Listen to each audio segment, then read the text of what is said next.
The following podcast contains real reviews and the ridiculous reactions of two would-be oracles of the internet. The opinions expressed and presented are mere musings, so please humor their hijinks with a laugh and not by taking anything they say seriously. Seriously.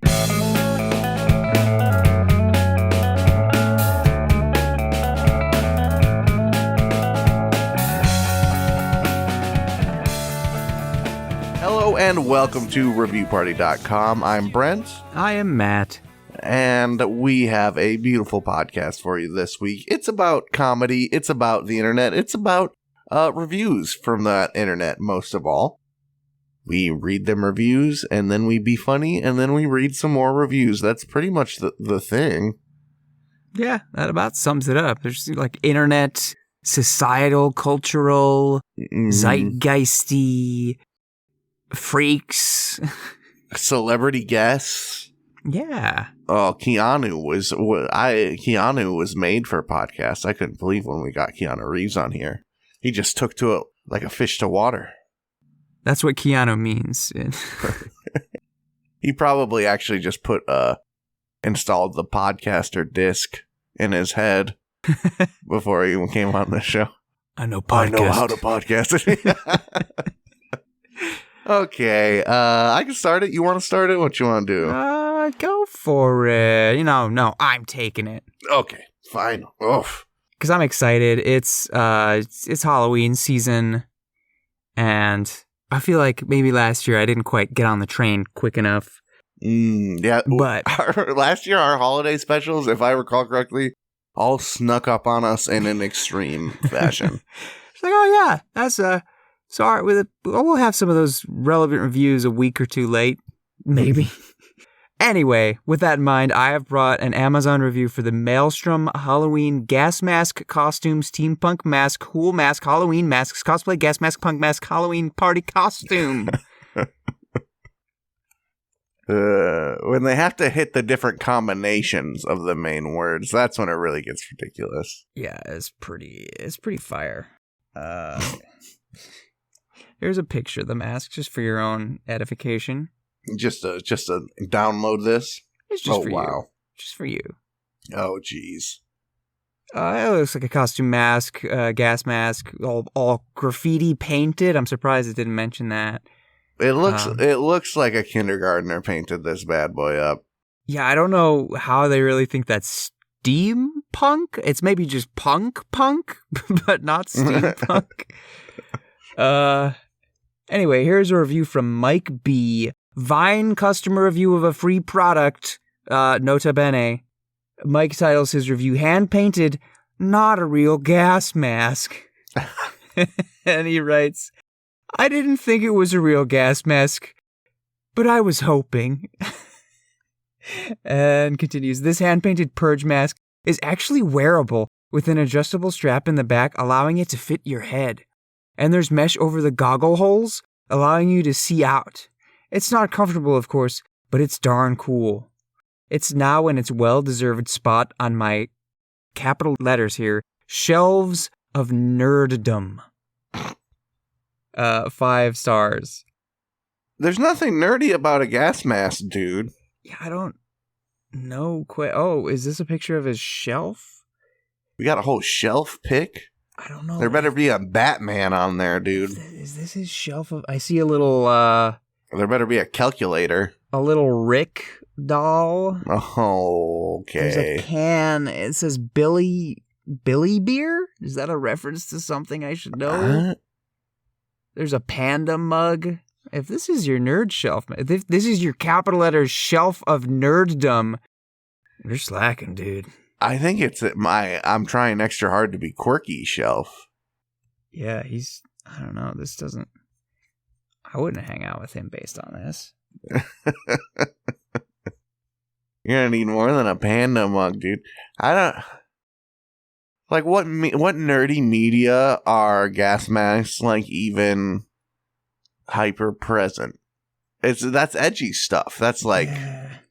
I guess, like, you could say it's in The Purge and there's, like, horror movie nerds. Sure, if you want to stretch it that much. But who's he trying to prove? What's he trying to prove here with this mask and this shelf is sitting next to like a cross section of, I don't even know what, like an anatomical cross section in full form, as well as like a flashcard form of an anatomical cross section.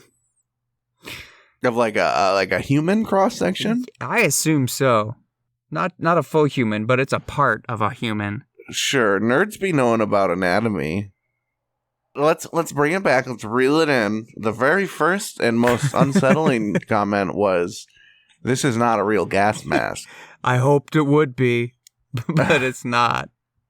What this thing is? What, $20? Yes, thank you for reminding me. I wanted to check. It is $20.99. Oh, Price is Right. Call me up. You're not going to get a World War I grade mustard gas mask for $20 on Amazon, hand painted by freaking little Johnny 2-year-old with the freaking X's over the eyes, dude. Yeah, you can probably go to military surplus. You could find something, but yeah, if you say, "I want to make it like a purge mask, put it on my shelf. I'm gonna paint the eyes and drip it with like finger paint it." They're gonna shove some MREs down your throat till you choke on dehydrated chili. If they just want to be witch doctors, but new age, right? It's that like witch doctor, man.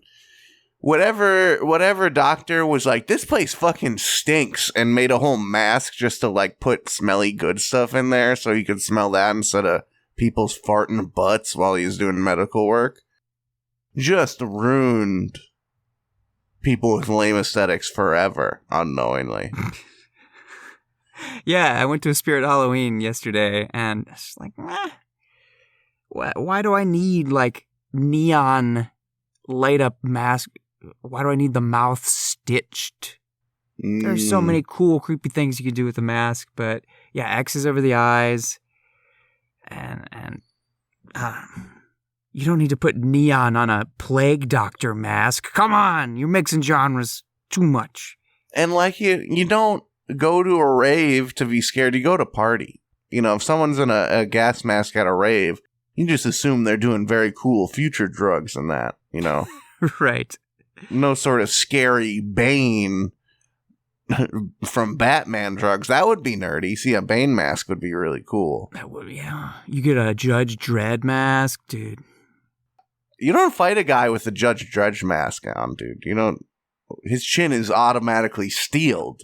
I ordered a Judge Dredd gun from Amazon. I was hoping it would be a real thing where it can like switch what type of ammunition I'm firing off, and I like want to blow guys just like noggin clean into splats.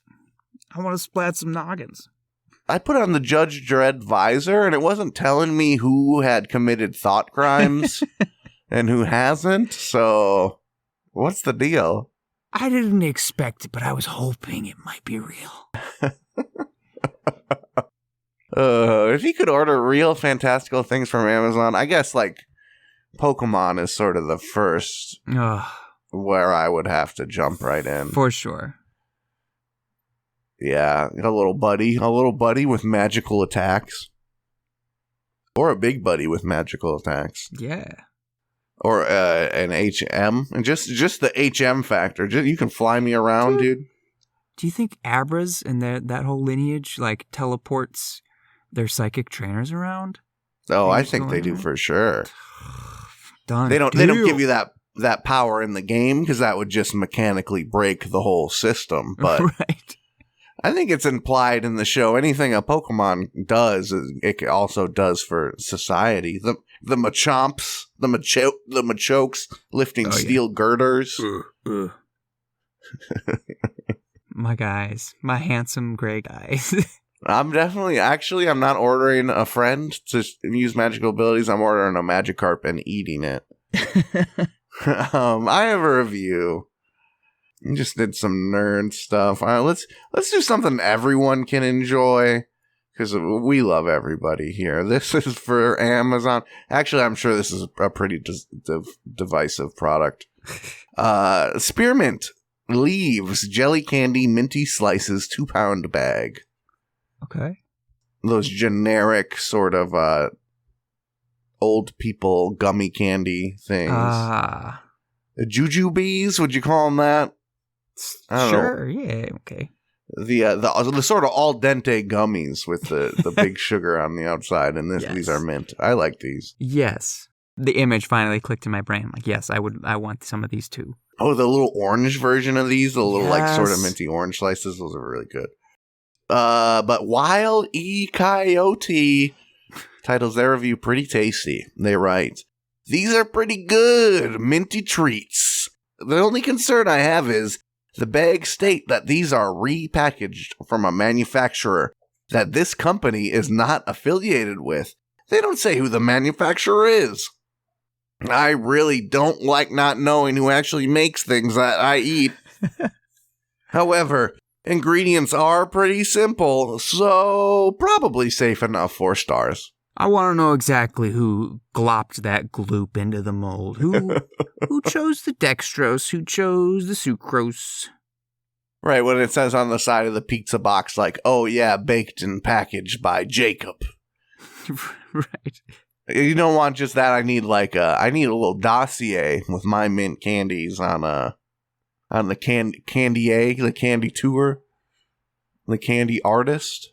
I want to know that they really cared when they added that food coloring. I want to know they really. It's their job. I need a full background check. I want to know if this is sort of a truly blue collar mint injection, or if this is, a wayward white collar collegiate, someone who has a college degree who just happens to be down on their luck and needed to fill some mint jelly while the job market got better. We've all been there. Everyone's had that type of job. They want sort of a candy, like a Subway experience, but for candy. You walk up to the line and it's just like various vats of goo, and you get to pick your goo base. Even then, there are candy stores in my area, and I don't know where are they getting from Ferrera? I don't know. This is just a bin of gummy sharks. I don't know where these came from. The only exception is when it's like, this is the chocolate confectionery, and here are the good chocolates. There's the pretzel sticks that broke, and they're discounted to like an extreme level, and you're going to make yourself sick eating them because they were so cheap. Right. I'm not a big off-brand guy. I generally avoid off-brand except for a few acceptable things. Dr. Thunder. Oh, of course. You've succeeded. Yes. You're name brand to me, buddy. But there's certain things that you just accept are generic and could be from anywhere. And candy, there are a lot of candies that fill that gamut, right? Mm-hmm. Like, yeah, if I buy some $20 taffy, I want to know that it was, artisanal and all fancy and stuff. But the generic little unmarked M&Ms, I'm just going to accept that those were made somewhere and now they found their way to me. Yeah, it's fine. I'm not sitting at the parade inspecting every little piece of candy that name brand or not, huh? I'm going to take that strange sucker of questionable provenance, and I'm going to pop it in my mouth. I can picture myself on Halloween as a strapping young lad going through my candy. I see one of these little minty green suckers in just a generic, like, unmarked plastic single-serving container. I'm not being like, is this Nestle or is this... Yeah. I'm cracking that sucker open and going, oh, that's peppermint. That's cool. Ooh. When I go to the bank and I get a strange little sucker that doesn't have just a stick coming out of it, but has like a loop of soft stick-like material. You know what I'm talking about. Yep. The swallowable and poopable stick, just in case it gets crazy. It's just looped in there into the clear plastic of the orange sucker that came back with the bank statement that my mom got through the pneumatic tube. I'm not going to say, where did the bank get that sucker? I'm things in my mouth. Yep. The lime flavor of those suckers. I don't know. They did something. There's no...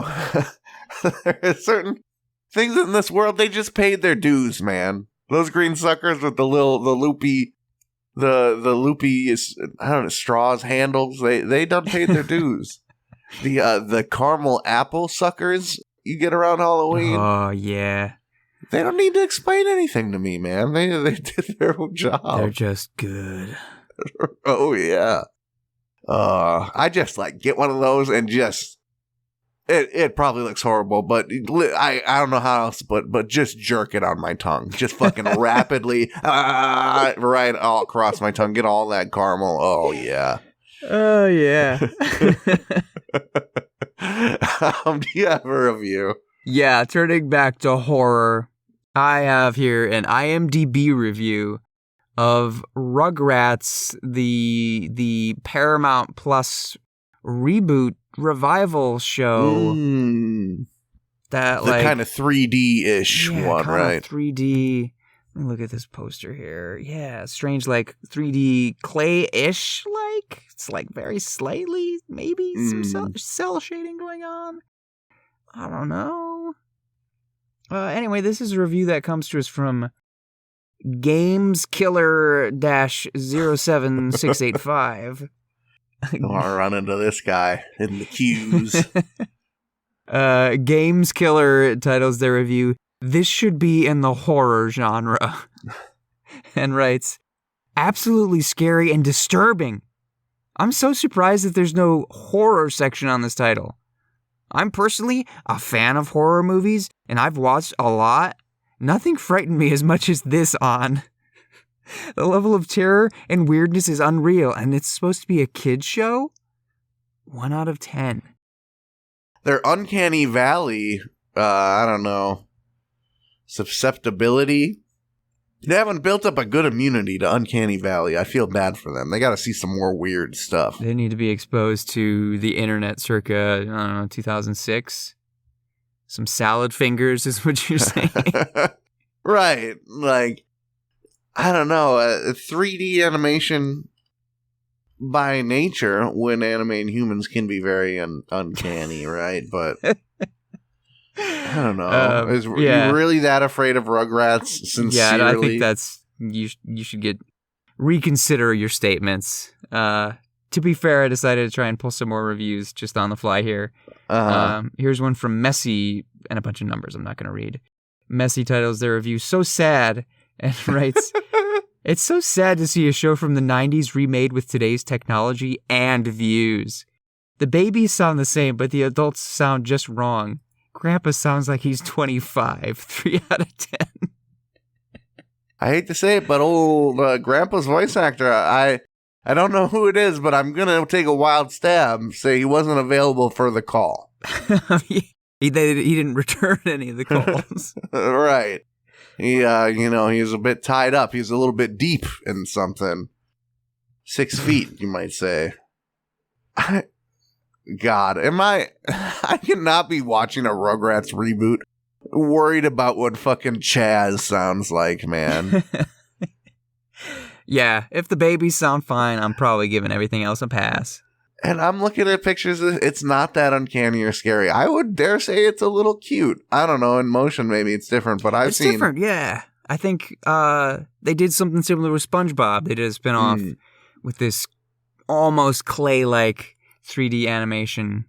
And I don't watch it because I'm not subscribing to Paramount Plus. But I thought, as a Sponge boy, I would probably enjoy that. Yeah, worse things could happen, man. I mean, you could get a gritty Hollywood reboot. They couldn't launch the Rugrats MCU, bro. Do you want that? You want to be seeing a new Rugrats every summer so you can keep up? The only nit I will pick is that there's the pitfall of characters that were in 2 dimensions, now in 3 dimensions, who wear glasses. And they have that sort of, their eyes are on the front of their glasses thing going on. I kind of like it. It's a great stylistic choice. It is. I just want to see.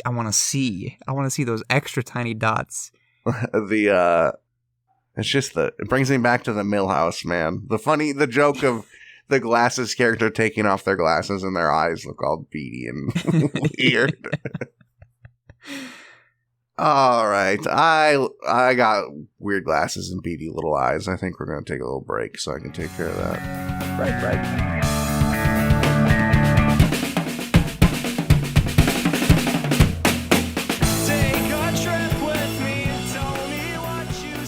Hey everybody, thank you for listening to our lovely little podcast. If you'd like to go above and beyond in supporting our show, or have the most fabulous conversation starter since sliced bread, go to reviewparty.com. Click on shop and explore some fabulous t-shirt designs. Where's your favorite place to wear a t-shirt? On my body. Mine is at the store. That is a good place to wear a t-shirt. Reviewparty.com. Click shop. Why stop there? Don't stop now.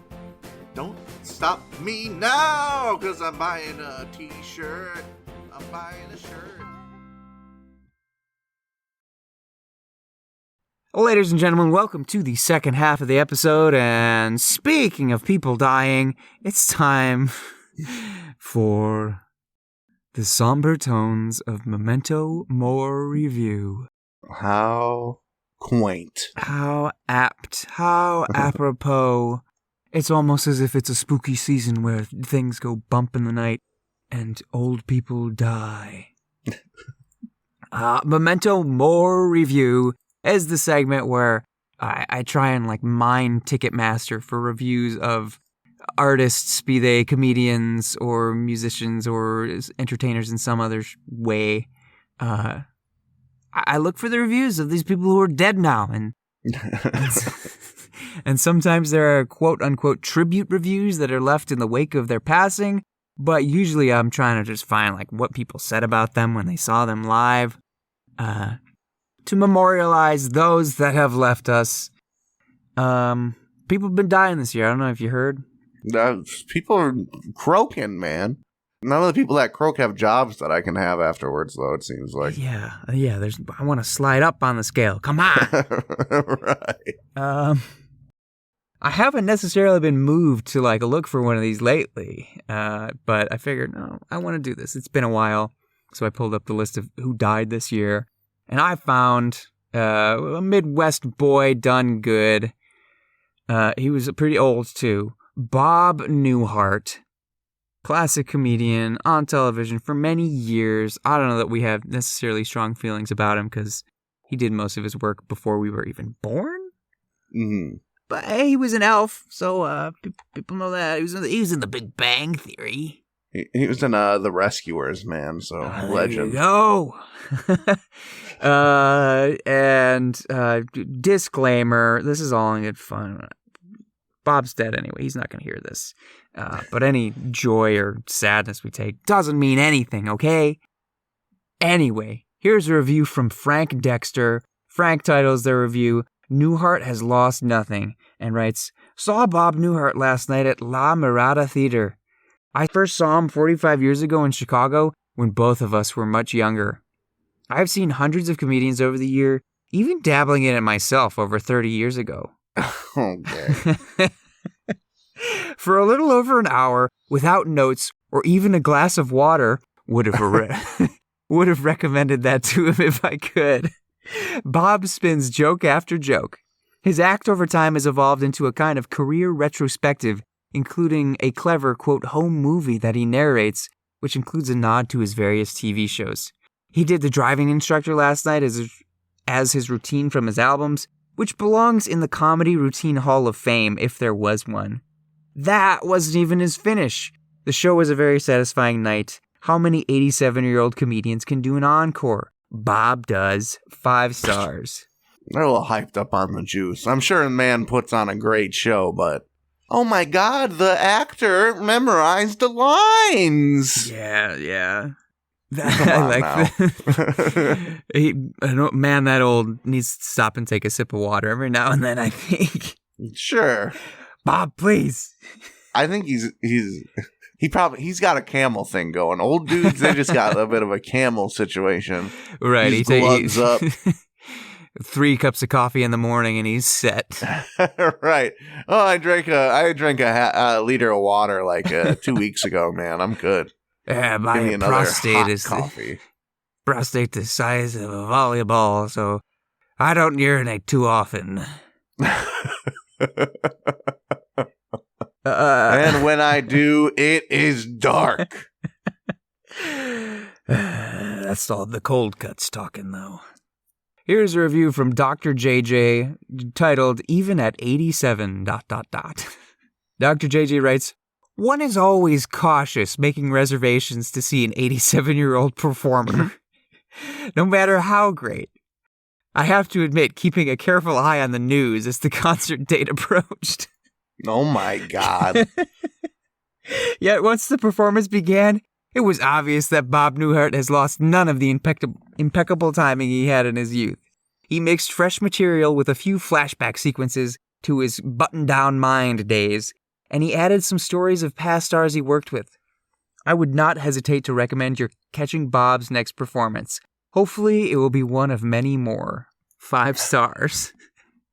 The one that's trying to be optimistic is actually the darkest and most sinister of them all. I bought these tickets thinking this motherfucker would croak, but what do you know? He can say words into a microphone.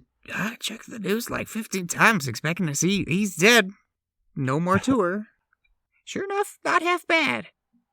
Gregory Logan titles his review, Bob Newhart is the reigning king, and writes, once he gets going, there's no stopping him. He tells stories from the past and the present, and they're all hilarious. He also showed clips from the past that were classic. Loved every minute of it. 5 stars. You know, I want to go to the show and hear Bob Newhart tell stories of the future. Yeah. I want Bob Newhart does Futurama, man. I want him up there just paranoid shaking, talking about all the horrible things that's going to happen in the universe. I want to see Bob Newhart possessed by a spirit from another galaxy who is doomsaying warnings to us about our horrible human habits and the destruction it will wrought upon the universe. That would be a pretty sick show, honestly. That would be pretty hilarious. Bob's new material, kind of strange, but thought-provoking. It's heady. It's heady stuff, but man, did I bust a gut. Not busting a gut was Alexander, review just titled Bob Newhart. They write, did not like opening jazz band. Not what I paid to see. They were on 20 minutes, Newhart an hour. 3 stars. Oh. Yeah, there were a few people that were like, jazz is the opener? Didn't like the girl singing either, maybe just the music. Like, well, I mean, it's the choice between doing nothing while you wait for 20 minutes for Bob Newhart or listening to jazz. And I like pleasant conversation, but I don't know, I'll take jazz anytime. I have to assume the audience going to see an 87-year-old comic might like a little light jazz. Might kind of be into it. And I don't know, an 18 all these people are talking about how much they respect Bob and how old he is. He's fucking 90. He's fucking crazy, and we need to respect him. Bro can't pick his own opening act. Bro can't want to listen to a little live jazz come on. Before his set. He hasn't earned that. Show some respect. Here's a review that I don't think they're showing any respect here. This is from G. Giraldo, titled Sleepy Time Tea. And Giraldo writes, I was excited to take my father to see Bob Newhart, paid for seats up close in the front section. Much of this performance was tired jokes. There were a few zingers, but the show was not worth the price. I find myself fighting off sleep and did indeed fall asleep more than several times because the material was just not funny. My father, who really liked Bob, even said, well, that was certainly not worth the price of admission. Go to your local comedy club and take in some tried and tested or up-and-coming comics. Better atmosphere and a better chance to have a good time laughing. 1 star. I think some stand-up comedy fans went to the Old Man Variety Hour and expected some real hot, rolling material, you know? Yeah, That's kind of how I read that. Comics from this day and age, in fact, Bob himself and Jack Benny, these guys had bits where they had one-sided telephone calls. Right. And you're just watching their face go like, excuse me? It's a different type of comedy, a little bit. Yeah, you ever, like, listening to the original, like, you ever listen to a Cheech and Chong comedy record? It's like, man, this is the funniest shit on the planet at the time. Yeah. Like, yeah, they had a couple funny jokes, couple characters, but... Yeah, my dad's still quoting that years later. It had that much of an impact. Right. That is really, like, instead of watching a YouTube video over and over and then printing it in your brain, you're listening to Cheech and Chong, like, pretend to be dogs. Yeah. But the dad take was the thing that really stuck out, even though, like, I fell asleep more than several times. It's just a strange statement. The dad saying, "That's not worth the price of admission." Like, maybe it wasn't good. Maybe. But then again, front row seats is probably going to be crazy expensive. You can probably smell the dude so much. 87-year-olds just have a stench. Got that Bengay going up there, Bob. All right. Yeah, you can see the cream between the wrinkles. Here's a quickie. BCCPT titles the review strangely, "Watch Your Step," and writes, "Newhart still has the timing, maybe not the memory. Still very funny. 4 stars." Just dunking on an old guy. This show is very funny. Let me use it as an opportunity to dunk on some old people. And these next handful, I think we're going to wind down. There were some that, I'll read this one in full, but a couple of them are just like, that, I think I got enough, but there's a line in there that sticks out. There's a line in that sticks out. So maybe I'll save this one. No, I'll just read this one. This is from Maureen Moak, titled, "Bob Newhart Still Has It. The show was great. We loved it. What I was disappointed in was that I had purchased a package deal with the buffet and show, but I misunderstood and thought the buffet would be available at the show, since I had never been to this theater before. When I realized my mistake, it was too late to eat at the buffet because it was closed before the show was over. Is there any way we can get credit for something at the casino? Thank you, Maureen Moak, 5 stars. Not the place to ask. That is unfortunate. I don't have too much sympathy for you. I'm sure a customer service agent at the customer service desk, which I know the casino that size probably has 100 of them. Oh, yeah. Not Google review, not Ticketmaster. They're not going to be able to help you. They don't give a shit about you. I want to go whatever shows she's going to, though, where you've got the comic on the stage in the front and the buffet in the back, and he can just kind of take it in and pack it in. I want, instead of rows of seats, I want just rows of buffet tables. Like, you just get closer and closer to the stage. You know what would actually be wonderful? The conveyor belt sushi style. Oh, yes. But you're at a comedy show. How you would design that building? Couldn't tell you, but boy, it would be neat. All right, I'll get to the quickies. This one I just really liked the first sentence of. Willie952 starts his review by saying, "Enjoyed seeing Mr. Newhart live." And I thought in retrospect how how true. It would have been great to see him live. Here's a review from Anonymous Poster. I'll read just, Well, this one's short enough I can probably read. They title it, "Catch Him While You Can," and write, "Bob performed for an hour and 15 minutes and may have told 2 jokes that were merely funny and not hilarious. It was the best performance I have ever seen. It blew Bill Cosby," which is just as a standalone sentence is great, "who just performed in Boston, out of the water." Ooh, okay. But yeah, I saw that phrase. It blew Bill Cosby. I'm like, oh God. Say less, please. Bit of a Jello pudding pop situation.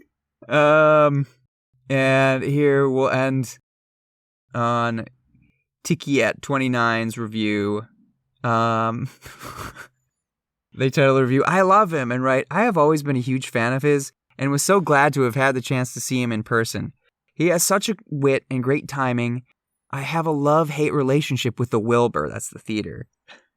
They get such great people, but the facility is just so skanky. I was sitting on a little wooden chair crammed in with everything else, but the view was good. I think she was looking for both sketchy and or janky. And Gotta be. Yeah. Seeing Bob Newhart in a skanky place would be pretty cool. Yeah. Yeah, I'd be like, ooh, this is where Bob came up. I want to see Bob do a comedy show with 10 women on each arm. He has to fight them off while telling jokes. He's 86, but look at him go. He's taking him down. Anyway, I think that's enough rolling Bob's old bones. Hey, thanks, Bobo. Yeah. Rest in peace, my man. Hey, let's lighten the mood with a little from Amazon. A book titled 4 Kicks by Dick Francis. Definitely clicked on this one because it has Dick Francis. Just, it's bigger than the title, man. The 50% of this book's cover is block letters Dick Francis. Love it. Wouldn't you just go by Richard if you're writing books? Yeah, I sent it over to Matt, see if he has anything kicks out to him God, there. Yeah, Dick Francis. I agree. I would stretch that out to Richard, the full Richard. Full Richard, and make the 4 kicks the big part and your name the little part. Probably, yeah. What are you trying to sell here? Even Francis is bigger than Dick, so you can't even say, like, I don't know. I wouldn't be caught dead with a Francis bigger than my dick. It's a review about horse jockeys, or it's a book about horse jockeys. Yeah, a classic racing mystery. It's got a lot going on. Mystery, thrilling, racing. You gotta, to get the old people to buy your book, you gotta put a lot of stuff in there. Mary Wyman will tell us all about it. She titles her review, Dick Francis Delivers. Okay. A wonderfully intelligent and intriguing mystery. How are these racehorses winning? No drugs found, no special food or liquids either, but someone is doing something to get them to win. Hopefully hiring this stable owner from Australia to investigate will be the answer. Dick Francis delivers a fast-paced action and mystery thriller. I couldn't put it down 5 stars. Okay. Maybe there's good horse. Maybe it's good blood, good genes. Good That's trainers. what I'm thinking, man. Is every horse that performs well, like getting checked for drugs, man, getting their house torn up? Got horse cops going in, cutting open his mattress right in front of him. We got a tip. Random search. Every time. God forbid you get 2 out of 3 on the Royal Crown, man. You're going to be pissing in fucking bottles all damn day. Can't have that. That just disrupts your life. No special food or liquids. What would a special liquid be that's not, like, a drug? Adamantium. T2 liquid metal. Oh, that's sick. Yes.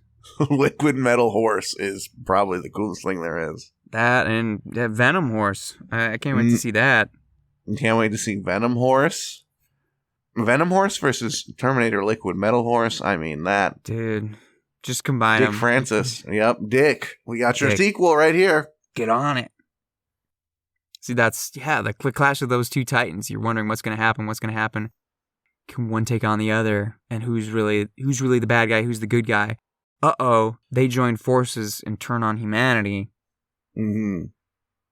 And then what happens, Dick? You got to tell us more. And Mr. Ed comes along. Oh my God.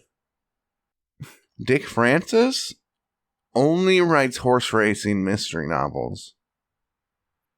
That's funny because the book, I said a classic racing mystery. I didn't finish, from the King of Crime, so this cover tells us. But maybe that should be a bit rephrased if it's just horse-related crime. I'm scrolling through. I'm on the 3rd page of Dick Francis novels. There's 12 pages of Dick Francis. I've only seen 2 that are possibly not about horses. They could have just had a not very horse rider cover. Here's a wrinkle. I searched Dick Francis, and I find there was a British jockey named Dick Francis. Is it the same Dick? Apparently. I think it might be the same Dick. This Dick, he also wrote Justice League comics in the 60s. According to this Amazon, Amazon might just be going a little crazy or something, but sheesh. This guy's got a storied history here. He got tired of writing about Batman solving mysteries, and he wanted to do some horse stuff. That's the problem with detective comics, is they don't let you write about horses enough. Well, Dick showed them. What did he show them? We're not going to say. Do you have a review? Yeah, let me see. Which one do I want to go for here? I'll go for this. Yeah. This is a review of a McDonald's. Let's get the exact location on that. Nope, I guess we don't have. It's somewhere in Illinois, probably like Schaumburg. Alex Lindsay writes, this particular McDonald's only makes hot coffee early in the morning. And honestly, that's when the best staff are working here. Anytime after about 11 a.m., the coffee is going to be lukewarm at best. Unless you happen to be there at perfect timing of a change, but I can't imagine it happens very often. I order coffee all the time, every day, from several places. And this one consistent sells barely lukewarm coffee anytime other than early morning. I understand it's not a big ticket item later in the day, but then don't sell it. Or, I don't even care, just put it in the microwave. But don't serve barely warm coffee. It is so frustrating once you get in your car, take a sip, and it's like, I don't even want it. I usually just throw it away. Not every McDonald's does this, but this one consistently does, and it's in my path to where I'm driving to right now, otherwise I would have avoided it. Plus, I wanted to see, there's gotta be some time where it's gonna be hot, right? I'm playing a little game to see if it ever serves hot coffee after early mornings. Never happened yet. I don't want to go in there and complain about coffee, Currently searching for the nearest trash receptacle, shaking my head. He took a picture. There's a picture of his coffee. It's very blurry. 1 star, in case you couldn't have guessed. I was so poised to be on Homeboy's side, because I love intel on the best times to get quality food, or best places. Like, that's not the good Taco Bell, that's the good Taco Bell. And Friday nights, they really got the A-team working. I appreciate that sort of intel. Yeah. Even if I don't execute on it, I just think it's funny and interesting. Good minutia. Mm-hmm. But you get on the burger line during lunch rush, bro, working at McDonald's. Let's see you one day, 1 7-hour shift on the burger line, and see how much you give a shit about keeping that coffee hot. You're going to be slinging onions until your fucking fingers turn numb, bro. Coffee is not, if it's not the priority, there's the universe. That's the universe's decision, man, not McDonald's employees. Yeah, I mean, maybe you're working a job, you got long, late hours. I don't know. Sorry, though. It sounds like you're not going to get what you want there, so don't. Yeah. Just go to Dunkin', go to Starbucks. He did step 1. He did what he was supposed. He figured out the problem. This McDonald's doesn't keep their coffee hot unless it's breakfast time. The solution is not to keep going back and keep bitching and making your life miserable until you have to write a fucking novel about it on Google reviews. The trick is to just stop going there. Find a new McDonald's. It sounds like you know all the coffee joints in your, and you know, you got a goddamn supercomputer in your brain for how the coffee is everywhere. So utilize that, or get this. I know a place where you can get coffee just as hot as you want it and exactly how you want it every time. It's called Your House. Oh. Get this. You can buy a coffee maker. You can also buy coffee beans. You can buy coffee ground, all kinds of coffee accessories. And I have it on good authority. You can make it at your house as hot as you want, whenever you want. Well, you have to consume it there, though, right? Okay, so not only are these things called cups that allow you to transport liquids to wherever you want, coffee is so popular that they've advanced cup technology into a place called thermoses. You put your coffee in these big bad boys, and it's hot all day, my man.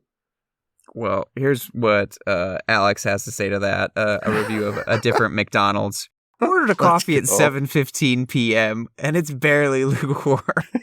This is a problem at many McDonald's restaurants. I've said it before. If you're not going to serve hot coffee after morning, then take it off the menu and consider it a breakfast item 1 star. Get over yourself, bro. It's McDonald's. You get what you pay for. You get what you pay for. It's a better picture this time. I'll give him that, though. Can you tell how hot it is from the picture? No, I can't. It doesn't look too hot because he's gripping it pretty well. The way in which he grips it is indicative of a cool beverage. Man, just throw some ice cubes in there. Bada bing, bada boom. You got yourself a tasty new drink. Well, I don't know. I don't even like hot coffee. Maybe that's I'm digging on them so much. I got that cat tongue. I can't eat those hot liquids. I'm sitting there blowing on it, wishing it would turn room temperature so I could take a sweet chug. Mm-hmm. No, I just get it iced. I can chug that to my heart's content, brother. I'm going to end this episode to my heart's content. Thank you, real ones, for making it to the end of episode. What am I looking at? 223? Wow, yeah. Man. Thank you for listening. If you made it to the end of this episode, I'm sure you'd like to know we got new episodes every Tuesday. That's right. # Tuesday Reviews Day.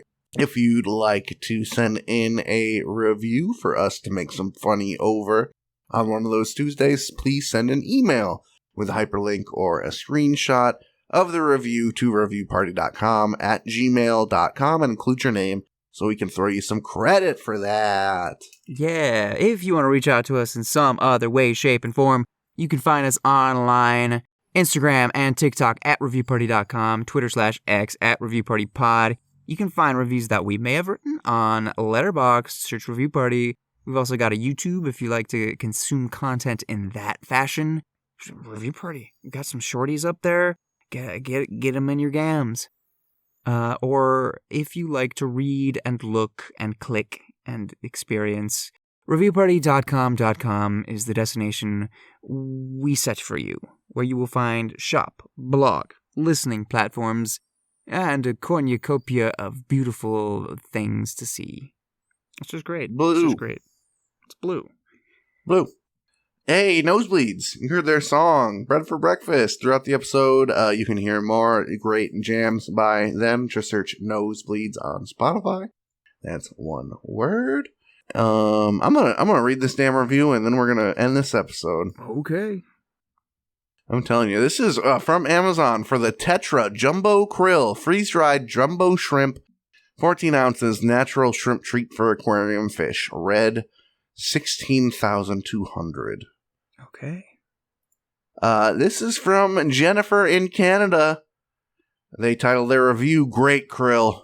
They write, most krill smell gross and funky, but Tetra Jumbo Krill smells kind of good. My fish are crazy for this brand. 5 stars. Are you also crazy for it?